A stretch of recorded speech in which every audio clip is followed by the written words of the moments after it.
One Dies Alone programme we've supported since December, the 1st of December 2017, we've supported 62 patients. And we've sat for over 1,700 hours. When you're actually sitting there, there's no medical function in it at all.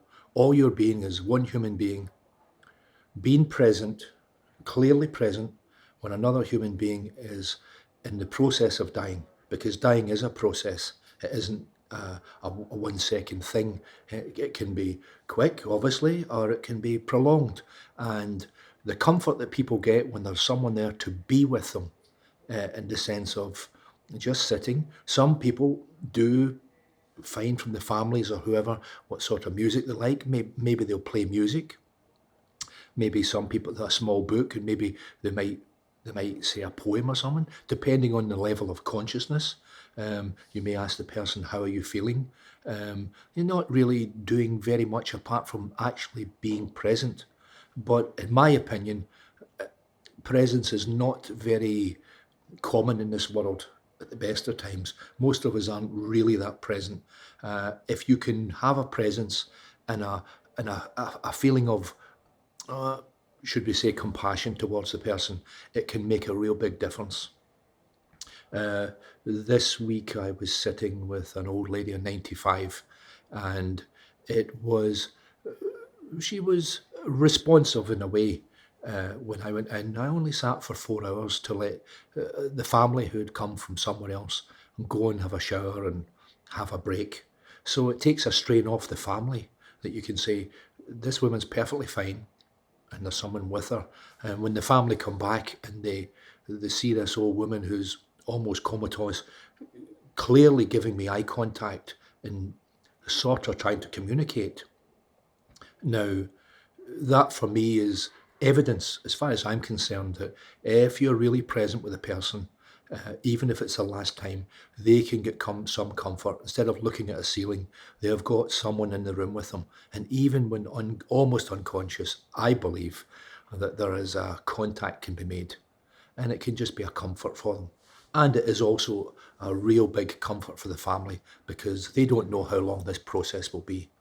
It could be hours or it could be days.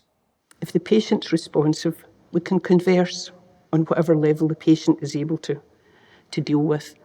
If they're non-responsive, personally, I read poetry to them with some background music. And where possible, tactile. If I can hold a hand or just maybe stroke whichever part, I find that helpful, possibly for me as much as the patient. It's really nice just sitting in that quiet with somebody, you know. As I said, it's a very kind of spiritual experience. And I've only actually had one person that passed when I was sitting, so it was probably, I'm trying to think, it was the first person I sat with actually. And it was an elderly lady, a lovely wee lady. And her family lived away, and it was snowing at the time. So when the message came onto WhatsApp, I only live a wee couple of minutes away from the hospital. So I thought I can get there. It'd been snowing and everything. The weather was quite bad. So I volunteered to go there, and I went and I sat with a lady.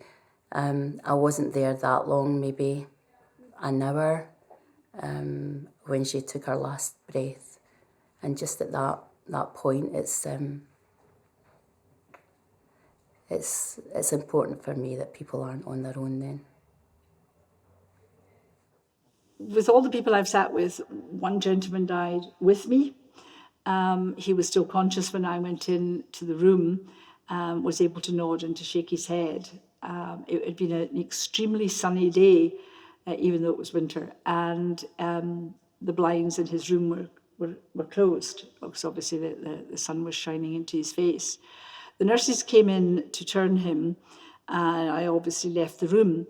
And when I came back in, there was an imperceptible change in his condition. Perhaps it's something I noticed as a nurse. but his eyes were open, but he was no longer communicating. But his eyes were looking out the window at what was the beginning of the most glorious sunset. I opened the blind and started to describe it to him. And as I was describing it to him and the sun was setting, he took his last breath. I then went to tell the nurses that he had died, and then I left because my role is complete.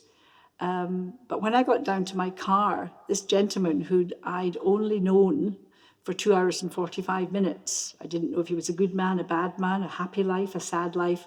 I sat in my car and wept for him because I had the same empathy as I would have had for a patient that I'd nursed for a long period of time.